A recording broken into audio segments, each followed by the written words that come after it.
পরদিন ভোর 6:45 আমাদের বারান্দায় খবরের কাগজের বান্ডিলটা পড়ার প্রায় সঙ্গে সঙ্গেই টেলিফোনটা বেজে উঠল। আমি ফোনটা তুলে হ্যালো বলেছি, কিন্তু উল্টো দিকের কথা শোনার আগেই ফেলুদা সেটা আমার হাত থেকে ছিনিয়ে নিল। পরপর 3বার হুঁ, 2বার ও, আর 1বার আচ্ছা ঠিক আছে বলেই ফোনটা ধপ করে রেখে দিয়ে ও ধরা গলায় বলল, আনুবিস গায়েব, এক্ষুনি যেতে হবে। সকালবেলায় ট্রাফিক কম বলে নীলমণি সান্যালের বাড়ি পৌঁছতে লাগলো ঠিক 7 মিনিট। ট্যাক্সি থেকে নেমেই দেখি নীলমণিবাবু কেমন যেন ভ্যাবাচাকা ভাব করে বাড়ির বাইরেই আমাদের অপেক্ষায় দাঁড়িয়ে আছেন। ফেলুদাকে দেখেই বললেন, নাইটমেয়ারের মধ্যে দিয়ে গেছি মশাই, এরকম হরিবোল অভিজ্ঞতা আমার কখনো হয়নি। আমরা ততক্ষণে বৈঠকখানে ঢুকেছি। ভদ্রলোক আমাদের আগেই সোফায় বসে প্রথমে তার হাতের কবজিগুলো দেখালেন। দেখলাম লোকে যেখানে ঘড়ি পরে তার ঠিক নিচ দিয়ে 2 হাতে দড়ির দাগ বসে গিয়ে হাতটা লাল হয়ে গেছে। ফেলুদা বলল, কি ব্যাপার বলুন। ভদ্রলোক দম নিয়ে ধরা গলায় বলতে শুরু করলেন, আপনার কথা মতো গতকাল মূর্তিটা শোবার ঘরে নিয়ে গিয়ে একেবারে বালিশের তলায় রেখে দিয়েছিলাম। এখন মনে হচ্ছে যেখানে ছিল সেখানেই রাখলে আর কিছু না হোক অন্তত শারীরিক যন্ত্রণাটা ভোগ করতে হতো না। যাকগে, মূর্তিটা তো মাথার তলায় নিয়ে দিব্যি ঘুমোচ্ছি। এমন সময় রাত কত জানি না, একটা বিশ্রী অবস্থায় ঘুম ভেঙে গেল। দেখি কে জানি আমার মুখটা আষ্টে পিষ্টে গামছা দিয়ে বাঁধছে। গলা দিয়ে আওয়াজ বেরোবার পথ বন্ধ দেখে হাত দিয়ে বাধা দিতে গেলুম, আর তখনই বুঝতে পারলুম যে আমার চেয়ে অনেক বেশি শক্তিশালী লোকের পাল্লায় পড়েছি। দেখতে দেখতে আমার হাত পিচ মোড়া করে দিল। ব্যাস, তারপর বালিশের তলা থেকে মূর্তি নিতে আর কি। ভদ্রলোক দম নেবার জন্য কয়েক মুহূর্ত চুপ করে রইলেন। তারপর বললেন, ঘণ্টা 3 বোধ হয় হাত বাঁধা অবস্থায় পড়েছিলাম। সমস্ত শরীরে ঝিঁঝি ধরে বসল। সকালে চাকর নন্দলাল চা নিয়ে এসে আমাকে ওই অবস্থায় দেখে বাঁধন খুলে দেয়, আর তৎক্ষণাৎ আমি আপনাকে ফোন করি। ফেলুদার দেখলাম চোখ মুখের ভাব বদলে গেছে। সে সোফা ছেড়ে উঠে দাঁড়িয়ে বলল, আপনার ঘরটা একবার দেখব, আর প্রয়োজন হলে আপনার বাড়ির কিছু ছবি তুলব। ক্যামেরাটাও ফেলুদার নতুন বাতিকের মধ্যে একটা। নীলমণিবাবু দোতলায় তাঁর শোবার ঘরে নিয়ে গেলেন। ঘরে ঢুকিয়ে ফেলুদা বলল, এ কি, জানলার শিক নেই? ভদ্রলোক মাথা নেড়ে বললেন, আর বলবেন না, বিলিতি কায়দার বাড়ি তো, আর আমি আবার জানালা বন্ধ করে শুতেই পারি না। ফেলুদা জানালা দিয়ে গলা বাড়িয়ে নিচের দিকে দেখে বলল, খুব সহজ, পাইপ রয়েছে, কার্নিশ রয়েছে, একটু জোয়ান লোক হলেই অনায়াসে জানলা দিয়ে ঢুকে আসতে পারে। তারপর ফেলুদা ঘরের চারিদিকে খুব ভালো করে দেখে নিয়ে ছবি টবি তুলে বলল, বাড়ির অন্য অংশও একবার ঘুরে দেখতে চাই। নীলমণিবাবু প্রথমে দোতলা দেখালেন। পাশের ঘরটাতে দেখলাম একটা খাটে 12-13 বছর বয়সের একটা ছেলে গলা অবধি লেপ মুড়ি দিয়ে শুয়ে আছে। তার চোখগুলো বড় বড়, আর দেখলেই মনে হয় তার স্বাস্থ্য মোটেই ভালো নয়। বুঝলাম এই হলো ঝুন্টু। নীলমণিবাবু বললেন, কালই আবার ডাক্তার বোস ঝুন্টুকে ঘুমের ওষুধ দিয়ে গেছেন, তাই ও রাত্রে কিছুই শুনতে পায়নি। দোতলার আরও 2টো ঘর দেখে একতলার ঘরগুলোতে চোখ বুলিয়ে আমরা বাড়ির বাইরে এলাম। নীলমণিবাবুর ঘরের জানালার ঠিক নিচেই দেখলাম কয়েকটা ফুলের টবে পাম জাতীয় গাছ লাগানো।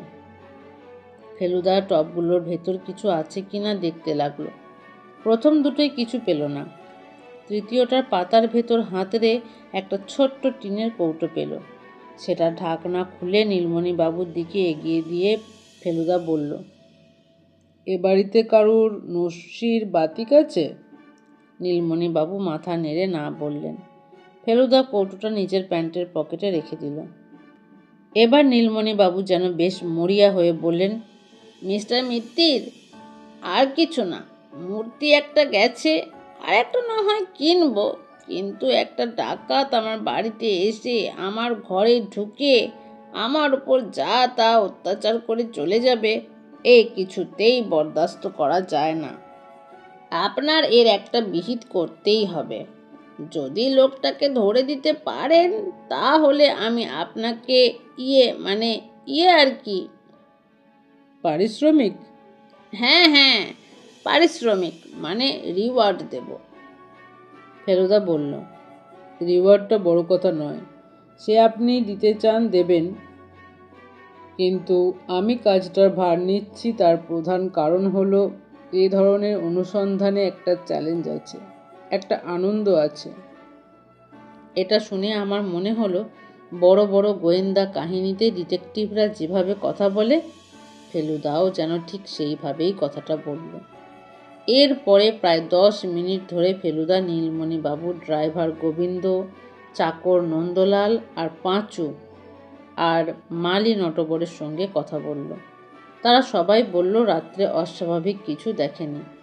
বাইরের লোক আসার মধ্যে এক রাত 9টা নাগাদ ডাক্তার বোস এসেছিলেন ঝুন্টুকে দেখতে। নীলমণিবাবু নিজে নাকি তারপর একবার বেরিয়েছিলেন ও এন মুখার্জির ডাক্তারখানা থেকে ঝুন্টুর জন্য ওষুধ কিনে আনতে।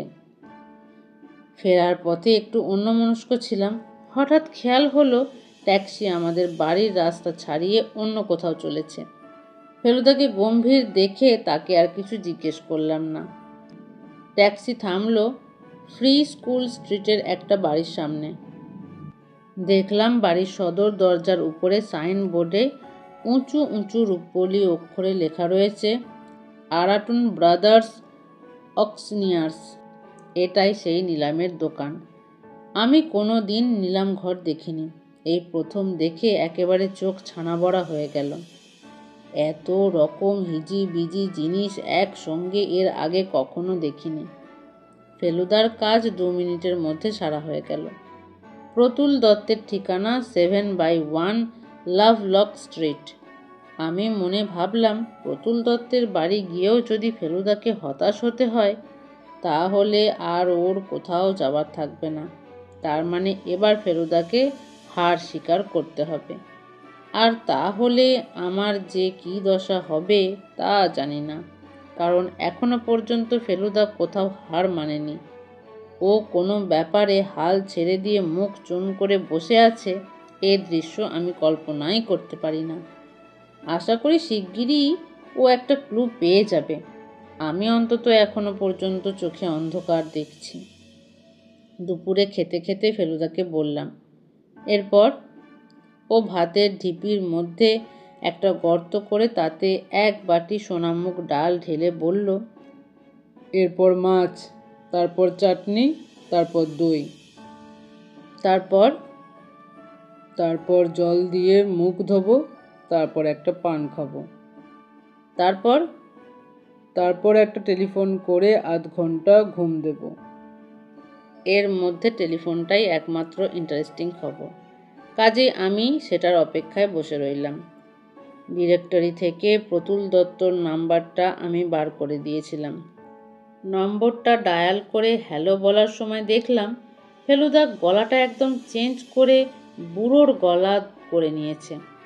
যে কথাটা হলো ফোনে তার শুধু একটা দিকই আমি শুনতে পেয়েছিলাম, আর সেইভাবেই সেটা লিখে দিচ্ছি। হ্যালো, আমি নাকতলা থেকে কথা কইছি।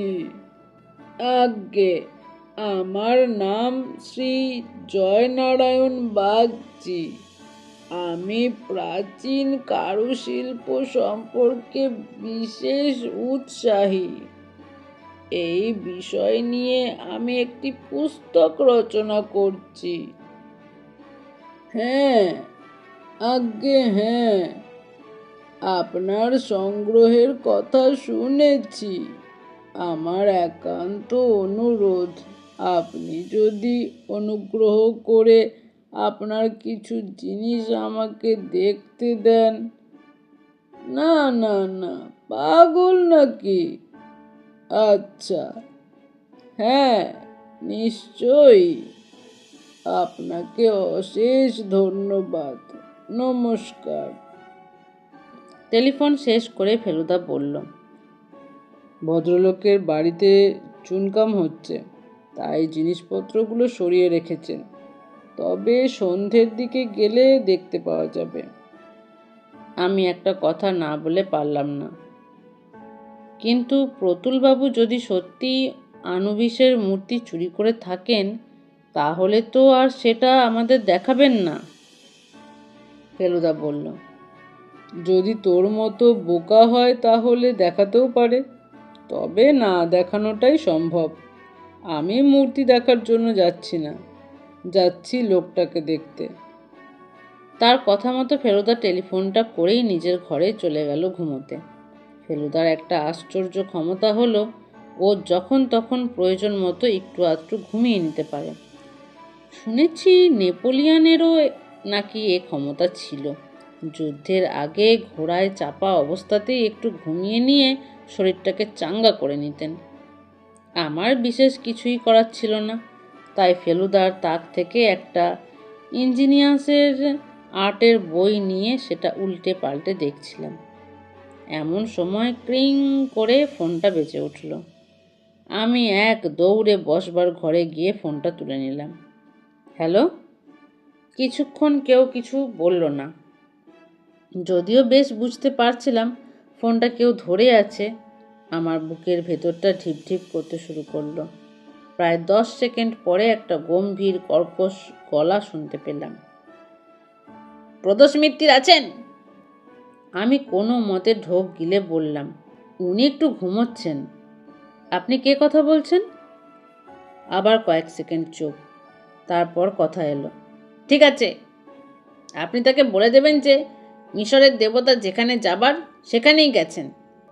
প্রদোষ মিত্তির যেন ও ব্যাপারে আর নাক গলাতে না আসেন, কারণ তাতে কারুর কোনো উপকার হবে না, বরং অনিষ্ট হবার সম্ভাবনা বেশি। এরপরেই কট করে ফোনটা রাখার শব্দ পেলাম, আর তারপরেই সব চুপ। কতক্ষণ যে ফোনটা হাতে ধরে প্রায় দম বন্ধ করে বসেছিলাম জানি না। হঠাৎ ফেলুদার গলা পেয়ে তাড়াতাড়ি রিসিভারটাকে জায়গায় রেখে দিলাম। কে ফোন করেছিল? আমি ফোনে যা শুনেছি তা বললাম। ফেলুদা গম্ভীর মুখ করে ভুরু কুঁচকে সোফায় বসে বলল, ইস, তুই যদি আমাকে ডাকতিস। কি করব? কাঁচা ঘুম ভাঙালে যে তুমি রাগ করো। লোকটার গলার আওয়াজ কিরকম? ঘর ঘরে গম্ভীর। যাকগে, আপাতত প্রতুল দত্তের চেহারাটা একবার দেখে আসি।